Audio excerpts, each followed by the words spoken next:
ତା ଦେହରେ ହାତ ଦେଇକି ଦେଖା। ତୁ ଯଦି ଠିକ୍ ତ ମା ଠାରୁ କ୍ଷୀର ଖାଇଛୁ ତା ଦେହରେ ହାତ ଦେଇକି ଦେଖା। ତାପରେ ମୁଁ ବି ଜାଣିବି ତୁ ତ ମାର ଛୁଆ। ଯେତେବେଳେ ଆମେ ପରିଶ୍ରମ କରି ଯଦି ଦର୍ଶକ ଯେତିକି ବି ଦର୍ଶକ ଟିକେଟ୍ କାଟିକି ଆସିଛନ୍ତି ତାଙ୍କୁ ଯଦି ଆମେ ସନ୍ତୁଷ୍ଟ କରିପାରିବା ସେ ଅଟୋମେଟିକ୍ ଭାଇରାଲ୍ ହେଇଯିବ। ଆମେ କିଛି ଗୋଟେ ଏକ୍ସଟ୍ରା କିଛି କରିକି ଭାଇରାଲ୍ କରିବାଟା ଆଇ ଡୋଣ୍ଟ ଲାଇକ୍ ଦିସ୍। ସେ ଗୋଟେ କହିଲେ ଗୋଟେ ଟୋକାଟାକୁ କେମିତି ଏଥର ବାହାର କରିବା। ପୂର୍ବ ବର୍ଷ କୋଟି କୋଟି ନାଟକରେ ବିନୟ ଚରିତ୍ରରେ ବାହାର କରିଥିଲେ, ଏଥର ରୁଦ୍ର କ୍ୟାରେକ୍ଟର ବାହାର କରିଛନ୍ତି। ଏଣ୍ଟ୍ରିଟା ଜବରଦସ୍ତ କରିଛନ୍ତି। ମୁଁ ବି ବହୁତ ଖୁସି ଅଛି ଏଣ୍ଟ୍ରିରେ। ଆଉ ଦେଖାଯାଉ ଆଗକୁ କ'ଣ ହେଉଛି ଆଉ। ଯାତ୍ରାକୁ ଏଣ୍ଟ୍ରି କେମିତି କଲେ? ମୁଁ ଜବ୍ କରୁଥିଲି, ତାପରେ ସିରିଏଲ୍ ପରେ ଯାତ୍ରାକୁ ଏଣ୍ଟ୍ରି କରିଛି। ଏ 4th ବର୍ଷ ହେଲା ମୋର ଯାତ୍ରା। ଯାତ୍ରା 4th ବର୍ଷ। ଆଜ୍ଞା। କିନ୍ତୁ ଏତେ ସିନିୟର କଳାକାର ନୁହନ୍ତି, କିନ୍ତୁ ସିନିୟର କଳାକାର ବହୁତ ବାଜିମାତ କଲେ ଆପଣ।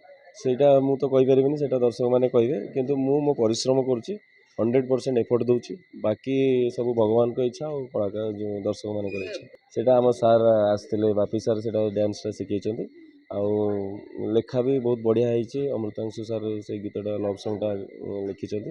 ଭଲ ଲାଗୁଛି, ମୋତେ ବି ଭଲ ଲାଗୁଛି ଗୀତଟା। ନା ହିରୋଇନ୍ ୱେଟ୍ କଥା ନୁହଁ, ସେଇଟା ଯେହେତୁ ସିନ୍ରେ ଅଛି ଆଉ ବେଶୀ ବି ୱେଟ୍ ନାହିଁ। ଆଉ ହିରୋଇନ୍ ୱେଟ୍ କ'ଣ, ତାପରେ ଡବଲ୍ ୱେଟ୍ ହେଲେ ବି ଆମକୁ ଟେକିବାକୁ ପଡ଼ିବ, କାରଣ ସେଇଟା କାଷ୍ଟିଂ ସିନ୍ରେ ଅଛି, ଆମେ କରିବା ସେଇଟା ବାଧ୍ୟ। ହଁ ସେଇଟା ବଢ଼ିଆ ଲାଗିଲା। ସେଇଟା ଗୋଟେ କଥା ଥିଲା ସେଇଠି, ଯେତେବେଳେ ଭିଲେନ୍ କହୁଛି ଯେ ତୁ ଯଦି ଠିକ୍ ବାପର ଛୁଆ ହେଇଛୁ ତାହେଲେ ତାକୁ ହିରୋଇନ୍କୁ ନେଇକି ଦେଖା। ସେଇଠି ମୋ ଡାଇଲଗ୍ ମୁଁ କହୁଛି, ଦେଖା ତା ଦେହରେ ହାତ ଦେଇକି ଦେଖା। ତୁ ଯଦି ଠିକ୍ ତ ମା ଠାରୁ କ୍ଷୀର ଖାଇଛୁ ତା ଦେହରେ ହାତ ଦେଇକି ଦେଖା।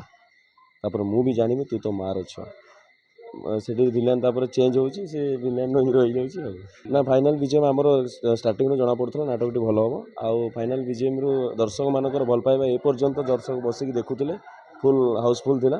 ଆଉ ଦର୍ଶକମାନଙ୍କର ପ୍ରତିକ୍ରିୟା ବି ବହୁତ ଭଲ ଅଛି। ନାଟକ ଭଲ ଯିବ ବୋଲି କହୁଛୁ। କିଛି ଲୋକ ବି କହିଗଲେ ଏ ନାଟକକୁ ଡ୍ରାମା କରିବେ। ତ ଆଶା କରୁଛୁ ଫିଲ୍ଡରେ ବି ଆମେ ସେତିକି ପରିଶ୍ରମରେ ନାଟକଟାକୁ ଆଉ ଟିକେ ହାଇଲାଇଟ୍ କରୁ, ଆଉ ସବୁ ଦର୍ଶକଙ୍କ ପାଖରେ ନାଟକଟା ଯାଉ। ମୁଁ ବିଲକୁଲ ପସନ୍ଦ କରେନି, ଆମେ ପରିଶ୍ରମକୁ ପସନ୍ଦ କରେ, ହାର୍ଡ଼ୱାର୍କ।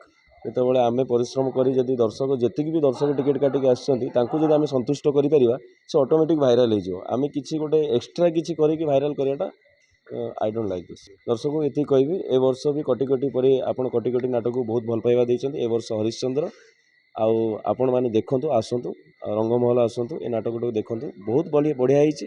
ଆଉ ମୁଁ ଆଶା କରୁଛି ଆପଣଙ୍କୁ ବି ନିଶ୍ଚିତ ଭଲ ଲାଗିବ ଏ ନାଟକଟା। ଆଉ ସେଇଠି ଦେଖା ହେବା। ରହିଲି, ନମସ୍କାର, ଜୟ ଜଗନ୍ନାଥ।